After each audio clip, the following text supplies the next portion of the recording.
Hello my dear friends, welcome back to my channel. स्वागत है आप सभी का पूजा एकेडमी में एक बार फिर से।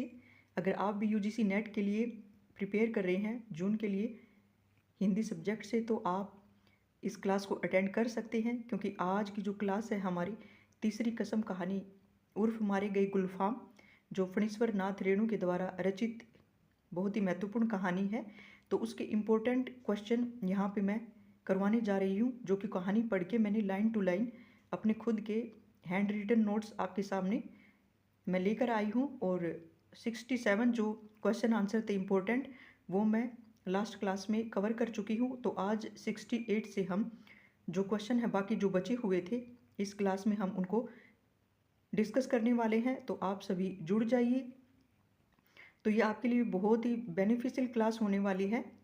तो स्टार्ट करते हैं। आज का जो पहला क्वेश्चन है हमारा, सबसे पहला है, हीराबाई छत्तापुर पचीरा का नाम क्या बोलती है भूल में? तो हीराबाई भूल में छत्तापुर पचीरा को बोलती है कि पत्तापुर छपीरा। तो ये मैंने क्वेश्चन इसमें ऐड कर लिया था, कई बार पूछ लिया जाए कि छत्तापुर पचीरा का नाम क्या पुकारा गया था, तो पत्तापुर छपीरा बोलती है वो भूल के कारण।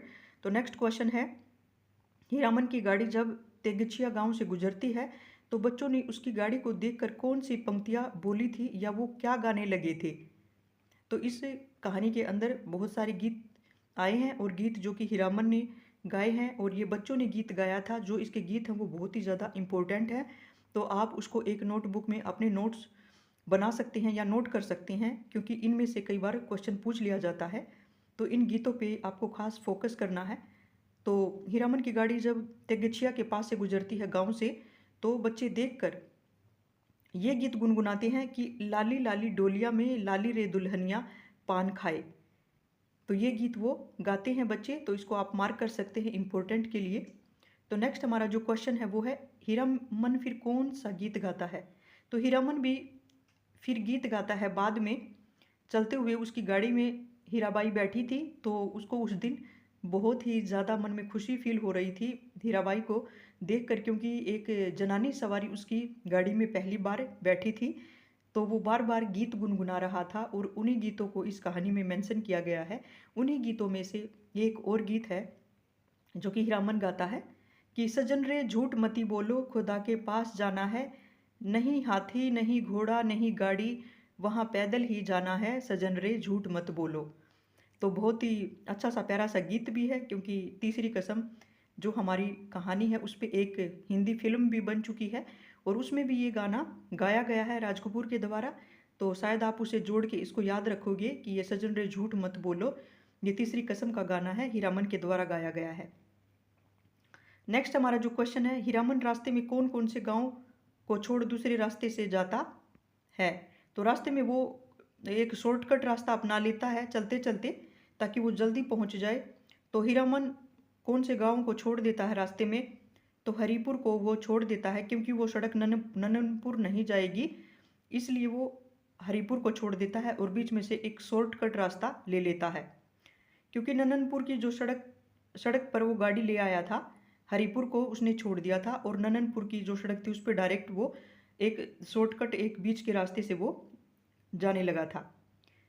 परमार नदी पर किसके घाट थे? तो महुआ घटवारिन के पुराने कई घाट परमार नदी पे थे।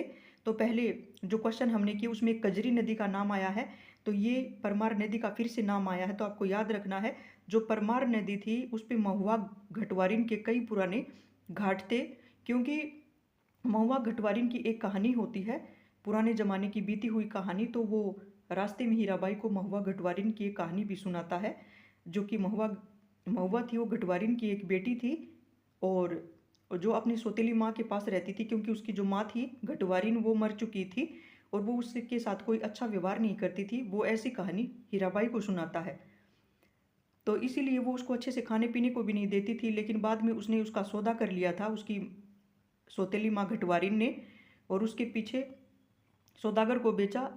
तो वो जो परमार नदी थी वहीं पे उसने छलांग लगाती थी उन सौदागरों से बचने के लिए, क्योंकि वो उनके साथ नहीं जाना चाहती थी।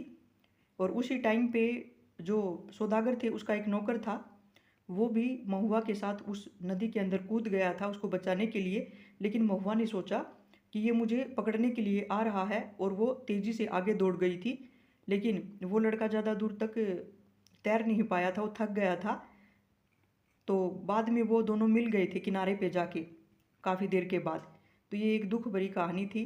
तो वो सौदागर का नौकर कहता है कि मैं तुम्हें बचाने के लिए आ रहा हूँ और हम ज़िंदगी भर साथ रहेंगे, क्योंकि वो जो सौदागर का नौकर था वो महुआ को पसंद करने लग गया था। तो ये एक छोटी सी कहानी थी। बाद में वो मिल जाते हैं। तो बाद में उसको पता चलता है महुआ को कि वो सौदागर का जो नौकर था वो उसको पकड़ना नहीं चाहता था बल्कि बचाना चाहता था उनसे। तो नेक्स्ट हमारा जो क्वेश्चन है, फिर से एक गीत आ चुका है कि हीरामन ने हीराबाई को कौन सी नदी का गीत भी सुनाया था।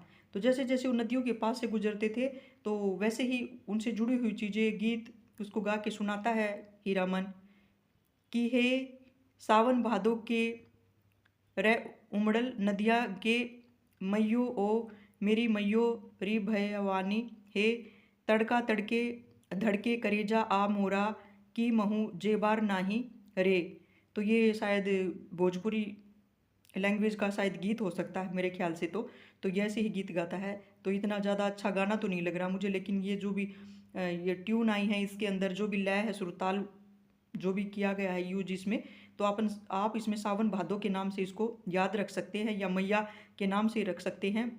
भयवानी यानी भवानी मैया का नाम जैसे इसमें आया है, तो इस गीत को आप ऐसे याद रख सकते हैं सावन भादो के नाम से।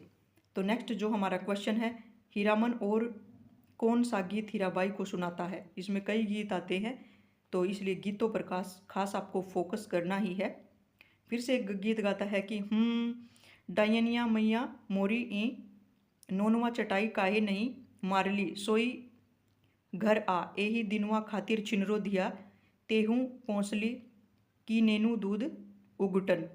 तो ये एक गीत फिर से सुनाता है हीरामन हीराबाई को।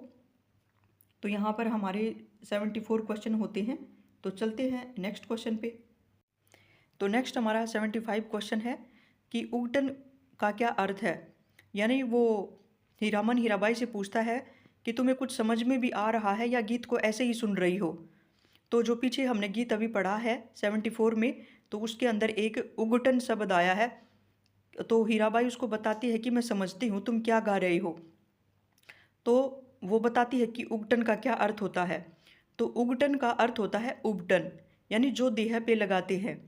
यानी वो उबटन जो शादी के टाइम पे जो दुल्हन के शरीर पर हल्दी बेसन का और वो जौ के आटे का हल्दी का जो क्या उबटन लगाया जाता, उसी के बारे में ये बात की गई है। तो हम सब जानते हैं शादी के समय पे दुल्हन के रूप को निखारने के लिए यूज किया जाता है उबटन। तो नेक्स्ट है घटवारिन की बेटी कौन थी। तो घटवारिन की बेटी महुआ थी, जो कि पीछे मैंने छोटी सी जो कहानी बताई है, जो कहानी हीरामन हीराबाई को सुनाता है। तो नननपुर से फारबिसगंज कितने कोस की दूरी पर था नननपुर। तो 3 कोस की दूरी पर था। हीरामन उसे हीराबाई को कहता है कि 3 कोस दूर है, 2 घंटे और लग जाएंगे नननपुर से फारबिसगंज। तो नेक्स्ट क्वेश्चन है मेले में हीरामन के गांव के कौन कौन आए हुए थे। तो वहाँ पर जब वो नौटंकी वाली उसकी गाड़ी में बैठी हुई थी हीराबाई, और मेले में चंपानगर में जो मेला था, तो उस मेले में और भी उसके जो दोस्त थे गांव के, वो कौन कौन थे। जैसा कि हम जानते हैं जो अन्य पात्र भी हैं, लाल मोहर था, धुनीराम था और पलटदास भी आए हुए थे मेले में, क्योंकि वो भी गाड़ियाँ चलाया करते थे, बैलगाड़ी। तो कहानी में उम्र में सबसे छोटा कौन था। तो इनमें से लाल मोहर का नौकर लहसनुआ सबसे छोटा था, वो उसका नौकर था, उसे भी वो साथ रखता था। तो नेक्स्ट क्वेश्चन है हीराबाई से टप्पर के पास खड़ा कौन बात कर रहा था। तो जैसे ही वो वहाँ पर नौटंकी के पास पहुँचे मेले में, तो हीरामन अपनी गाड़ी को खड़ी करके थोड़ा दूर चला गया था। तो बक्सा ढोने वाला नौकर जो चंपानगर में हीराबाई को गाड़ी में बैठाकर गायब हो गया था, वही बक्सा ढोने वाला उसका जो नौकर था, वो उसके गाड़ी के पास खड़ा होकर हीराबाई से बातें कर रहा था। तो नेक्स्ट क्वेश्चन है हीराबाई का नौकर हीरामन कितनी दक्षिणा देता है। दक्षिणा यानी कि दक्षिणा। हीराबाई का नौकर हीरामन को, क्योंकि उसने उसकी गाड़ी में उसको लिफ्ट दी है एक तरह से, 25-25 करके उसको कहता है कि 50 रुपये देता है। तो हीराबाई ने हीरामन को कहाँ मिलने को बोला था? तो रोहता कंपनी में, और पास भी बनवाने को कहा था। तो हीराबाई ने हीरामन को कहा कि रोहता कंपनी में आ जाना और मैं तुम्हारा पास भी बनवा दूंगी कि नौटंकी देखने के लिए, ताकि जो हीरामन उसको बहुत अच्छा लगा था और उसके साथ वो रास्ते में दिल से जुड़ गई थी। और हीराबाई ने किस रंग की ओढ़नी पहनी हुई थी या ओढ़ी हुई थी? तो हीराबाई ने काले रंग की ओढ़नी ओढ़ी हुई थी और उसी को देख के वो उस बूढ़ी वो तंबाकू बेचने वाली मेले में जो एक बूढ़ी औरत थी उसकी काली साड़ी याद आ जाती है उसको देखकर। तो हीराबाई का कपड़ा कौन धोता है? तो बाद में जब हीराबाई अपनी नौटंकी कंपनी में पहुंच जाती है और धोनीराम, लाल मोहर, पलटदास और लहसनवा भी उसके सबके दोस्तों के पास जब बन जाते हैं तो सारे नौटंकी देखते हैं। तो लाल मोहर का जो नौकर था लहसनवा, वही उसके कपड़े धोता है, क्योंकि उसने उसकी नौकरी छोड़ दी थी और वो उसके कपड़े धोने की नौकरी करने लग गया था लहसनवा।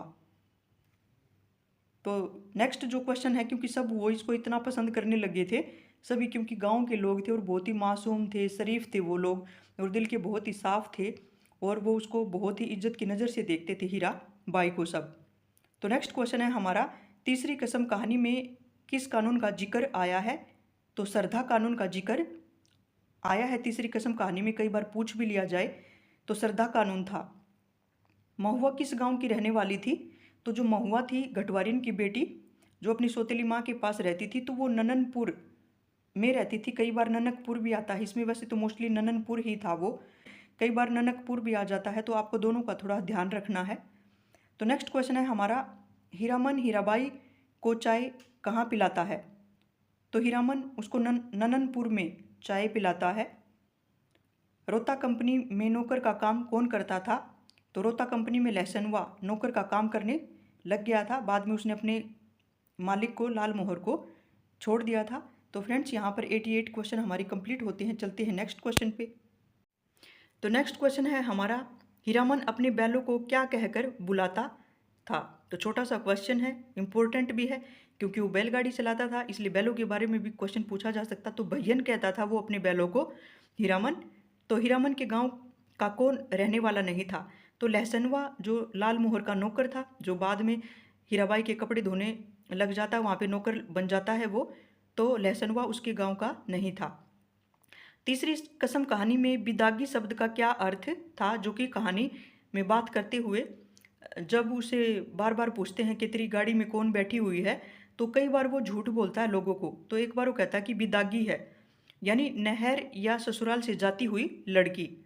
एक बार तो वो उसको ससुराल जाती हुई लड़की बता देता है, बिदागी बताते, कहते बिदागी है ये, मतलब जो लड़की ससुराल में जा रही होती है शादी के बाद।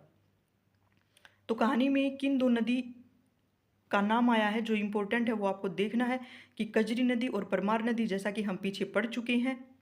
और परमार नदी के पास ही जो महुआ गटवारिन थी वो उसकी बेटी रहती थी और उसी की उस परमार नदी में ही उसने छलांग भी लगा दी थी।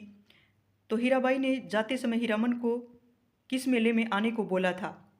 तो बनैली के मेले में आने को बोला था, जब वो रेलगाड़ी में बैठ के जा रही थी और रोहता कंपनी को छोड़कर वापस जो मथुरा मोहन कंपनी थी, नौटंकी कंपनी थी, वो भी उसी में वो जा रही थी उस दिन उसको छोड़कर। और जाते जाते उसको बोला था कि बनैली के मेले में आओगे ना। बनैली का मेला शायद वो मथुरा मोहन कंपनी के आसपास लगता होगा, जैसे कि वो चंपानगर में मेले में आए हुए थे रोहता कंपनी के पास। तो हीराबाई ने हीरामन को क्या खरीदने के लिए पैसे दिए थे? तो हीराबाई ने लास्ट में जब वो जा रही थी छोड़कर, तो गर्म चादर खरीदने के लिए पैसे दिए थे, लेकिन हीरामन उससे पैसे नहीं लेता क्योंकि वो बहुत उदास था। हीराबाई से उसका मन लग गया था और वो उसको छोड़ के जा रही थी, उसको अच्छा नहीं लग रहा था। तो हीराबाई को किन किन नामों से पुकारा जाता है? तो हीराबाई को जब वो नौटंकी कंपनी में जाती है तो लोग उसे किस किस नाम से पुकारते थे, वही बात बताई है इसमें। हीराबाई, मिस हीरा देवी, लैला, गुलबदन और बाई, इन सब नामों से उसे पुकारा जाता था। और हिरिया नाम भी आया था, हिरिया नाम भी लिया गया है। तो ये नाम आप थोड़ा ध्यान रखिए, इस तरह के क्वेश्चन पूछ लिए जाते हैं। नेक्स्ट है, कहानी में किस नौटंकी कंपनी की पार्टी का नाम आया है? तो एलानिया पार्टी का नाम आया है। नेपाली दरबार ने काले कोटवाली से क्या कहा था? तो नेपाली जो दरबान था उसने काले कोट वाले से कहा कि यह हीरामन है, हीराबाई का आदमी है, इसे रोकना नहीं, यानी कि इसको नौटंकी जो कंपनी थी उसमें आने के लिए रोकना नहीं।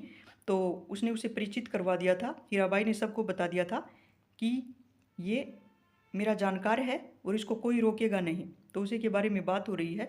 तो जो हीराबाई थी वो भी हीरामन को बहुत पसंद करती थी क्योंकि बहुत ही अच्छे दिल का था वो। तो हीरामन को हीराबाई ने किन के पास बनवा बनवा कर दे दिए थे? कितने पास बनवा कर दिए थे? 5 पास दिए थे, क्योंकि एक लाल मोहर था, धुनीराम था, पलटदास था, लसनवा था और एक हीरामन था। तो ये पांचों के लिए उसने पास बनवा दिए थे ताकि वो नौटंकी को देख सकें, उसके नाच को देख सके। तो हीरामन ने अपनी थैली किसके जिम्मे रख दी थी? मेले में चोरी के डर से उसने हीरामन ने अपनी थैली हीराबाई को दे दी थी। तो हीराबाई ने हीरामन के कपड़े की जो काली थैली थी उसको कहाँ पे रखा था? चमड़े के बक्से में उसने उसको बंद कर दिया था। नौटंकी शुरू होने से पहले नगाड़ा बजना से पहले नगाड़ा बजना शुरू हो जाता था? नौटंकी शुरू होने से पहले 2 घंटे पहले ही नगाड़ा बजना शुरू हो जाता था। तो नेक्स्ट क्वेश्चन है हमारा, हीराबाई अंत में कौन सी कंपनी में जाने की फैसला करती है? तो मथुरा मोहन कंपनी में जाने का फैसला करती है क्योंकि रोहता कंपनी को वो छोड़ देती है। तो यहाँ पे हमारे 103 क्वेश्चन हो चुके हैं। चलते हैं नेक्स्ट क्वेश्चन पे। तो नेक्स्ट हमारा क्वेश्चन है, पर्दे पर अंकित राम रसिया सुकुमारी और लखन लला को देखकर किसकी आंखें भर आई थी? तो पलटदास की आंखें भर आई थी क्योंकि उसको रामायण का वो सीन याद आ जाता है जिसपे कि राम का, सीता का और लक्ष्मण का वनवास जाने का जो दर्शन था वो उस पर छपा हुआ था पर्दे के ऊपर। तो वो उसको दर्शन याद आ जाता है और उसकी आंखें भर जाती हैं, क्योंकि इन बातों को देखकर ऐसा लगता है कि वो गांव के जो लोग थे देहात के वो कितने मासूम थे और वो कितने इमोशनल थे। इसीलिए जब हीराबाई उसको छोड़कर जाती है तो हीरामन का दिल टूट जाता है, जैसे सब कुछ खाली हो जाता है और कुछ भी नहीं बचता है जैसे उसके जीवन में। तो नेक्स्ट क्वेश्चन है, हीराबाई हीरामन को किन किन नामों से बुलाती है? तो मोस्ट इम्पोर्टेंट क्वेश्चन है कि हीराबाई उसको पहले तो भैया कह देती है और फिर कहती है कि तुम्हारा भी नाम हीरा है और मेरा भी नाम हीरा है, तो मैं तुम्हें भैया नहीं कहूँगी, मैं तो तुम्हें मीता कहूँगी। मीता भी कहती है, हीरामन कहती है, उस्ताद कहती है और गुरुजी कह के उसको बुलाती है हीराबाई। और नेक्स्ट क्वेश्चन है हमारा, हीरामन के मन के कोने में कौन सा बाजा बजता रहता था? हीराबाई को सोचते सोचते उसके मन में कौन सा धुन गुनगुनाती रहती थी? कभी हारमोनियम, कभी नगाड़ा, कभी ढोलक, कभी हीराबाई की पैजनी। पैजनी शायद पायल को कहते हैं। तो उसकी पायल की जो छनकार थी वो उसके कानों में, उसके हृदय में गूंजती रहती थी हरदम। तो हीराबाई को नौटंकी कंपनी छोड़ सर्कस कंपनी में काम करने को कौन कहता है? तो हीरामन कहता है, क्योंकि जो कंपनी के लोग थे उसके बारे में अच्छी भावना नहीं रखते थे, उसको गलत नामों से पुकारते थे, उसको नाचने वाली या और भी बहुत बुरे शब्द वो पुकारते थे। तो इसलिए उनको बुरा लगता है क्योंकि वो बहुत ही मासूम थे। और हीराबाई के बारे में कोई ऐसी गलत बात भी कहानी में मैंने नहीं पढ़ी है जो कि उसको गलत नामों से पुकारा जाए। बहुत ही सलीकेदार थी हीराबाई वैसे कहानी के अनुसार, कुछ उसके बारे में गलत नहीं लिखा हुआ है।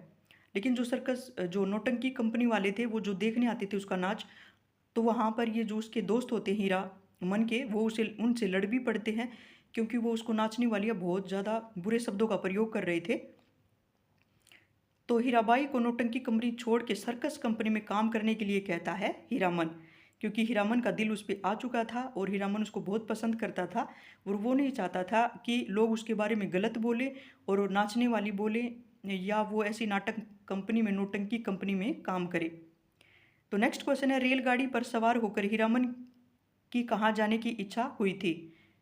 तो जगन्नाथ धाम जाने की इच्छा हुई थी, जगन्नाथ धाम में, यानी वो मत्था टेकने के लिए, पूजा पाठ करने के लिए जाना चाहता था क्योंकि रेलगाड़ी में वो कभी नहीं बैठा था। लास्ट में जब हीराबाई रेलगाड़ी में बैठकर छोड़ के उनको चली जाती है मथुरा मोहन कंपनी में वो लौट कर, तो उस टाइम पे उसका मन हुआ, वो पहली बार गाड़ी में चढ़ा था आखिरी विदाई करने के लिए हीराबाई के साथ, तो उसका भी मन हुआ कि मैं भी रेलगाड़ी में बैठ के जाऊँगा धाम।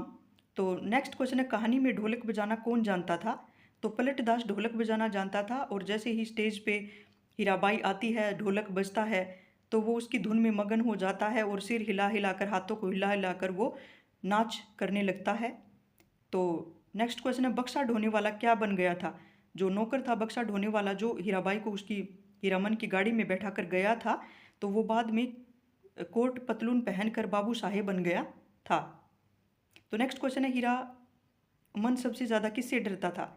तो वो अपनी भाभी से डरता था और भाभी की ही वो सबसे ज़्यादा इज्जत करता था और उसकी भाभी भी उसका विवाह दोबारा करवाना चाहती थी। हीरामन सबसे ज़्यादा किससे डरता था? तो वह अपनी भाभी से डरता था। तो हीरामन सब कुछ छोड़ सकता था, पर क्या नहीं छोड़ सकता था? तो गाड़ी वानी नहीं छोड़ सकता था वो, और सब कुछ छोड़ सकता था, लेकिन बैलगाड़ी चलाना छोड़ नहीं सकता था। वो उसके लिए शादी को भी त्याग सकता था, क्योंकि उसकी भाभी उसकी बार बार शादी कराना चाहती थी, लेकिन वो हमेशा मना करता था। वो कहती थी कि मैं तेरे एक कुंवारी लड़की लेकर आऊँगी, कुमारी लड़की लेकर आऊँगी। तो नेक्स्ट क्वेश्चन है, हीराबाई किसको हीरामन से ज़्यादा पावर वाला आदमी कहती थी? तो लाल मोहर को कहती थी, क्योंकि जब वो नाच रही थी स्टेज पे, तो उसने भांप लिया था कि लाल मोहर हीरामन से भी ज़्यादा पावर वाला आदमी है। तो फ्रेंड्स, यहाँ पर हमारे 113 क्वेश्चन हो चुके हैं कंप्लीट, और जितना कवर हो सकता था मैंने इसमें कवर कर दिया है। इसके अलावा शायद ही कोई ऐसा क्वेश्चन जो इम्पोर्टेंट हो रह गया हो हमारा। तो यहाँ पे हमारे इसके क्वेश्चन आंसर जो इम्पोर्टेंट थे वो होते हैं हमारे कंप्लीट। तो नेक्स्ट जो क्लास होगी, इसकी महत्वपूर्ण जो पंक्तियों की क्लास है, वो मैं लेने वाली हूँ। तो जब तक आप इनके क्वेश्चन को पूरा कवर कर सकते हैं, या नोट्स भी आप अपने बना सकते हैं, और आप मेरे चैनल को सब्सक्राइब कर सकते हैं। यहाँ पे आपको अपने यूजीसी नेट हिंदी सब्जेक्ट के लिए आपको फ्री क्लास मिलने वाली है। तो नेक्स्ट कहानी में मैं जल्द मिलती हूँ, इसकी महत्वपूर्ण जो पंक्तियाँ हैं उनको लेकर। तब तक आप आगे बढ़ते रहिए, पढ़ते रहिए और सफल हो जाएंगे। तो ऐसे ही मैं जल्द मिलती हूँ नेक्स्ट क्लास में। तब तक के लिए थैंक्स।